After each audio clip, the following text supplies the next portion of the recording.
ಇದು ಖಾಲಿ ಡಿಜಿಟಲ್ ವಾಹಿನಿ, ಸತ್ಯ ಮತ್ತು ಸ್ಪಷ್ಟ ಸುದ್ದಿ.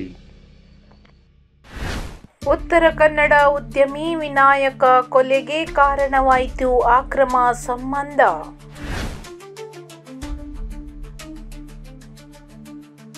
ಕಾರವಾರದ ಹನಕೋನದಲ್ಲಿ ಉದ್ಯಮಿ ಹತ್ಯೆ ಪ್ರಕರಣದ ಕಿಂಗ್ ಪಿನ್ ಹಳಗ ಬೋಳಸಿಟ್ಟಾದ ಗುರುಪ್ರಸಾದ್ಗಾಗಿ ಪೊಲೀಸರ ಶೋಧ ಆರಂಭಗೊಂಡಿದೆ.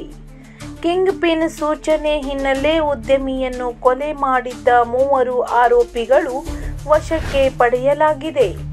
2 ಬಿಹಾರಿಗಳು ಹಾಗೂ ಪ್ರಮುಖ ಆರೋಪಿ ಗುರುಪ್ರಸಾದ್ ಗೆಳೆಯನ ಬಂಧನ.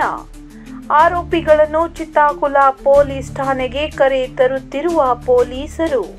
ಉದ್ಯಮಿ ವಿನಾಯಕ ಕೊಲೆಗೆ ಕಾರಣವಾಯಿತು ಅಕ್ರಮ ಸಂಬಂಧ. ಸೆಪ್ಟೆಂಬರ್ 22ರಂದು ನಡೆದಿದ್ದ ಉದ್ಯಮಿ ವಿನಾಯಕ ಕೊಲೆ ಪ್ರಕರಣ ಕಾರವಾರದ ಚಿತ್ತಾಕುಲ ಪೊಲೀಸ್ ಠಾಣೆಯಲ್ಲಿ ಪ್ರಕರಣ ದಾಖಲಾಗಿದೆ.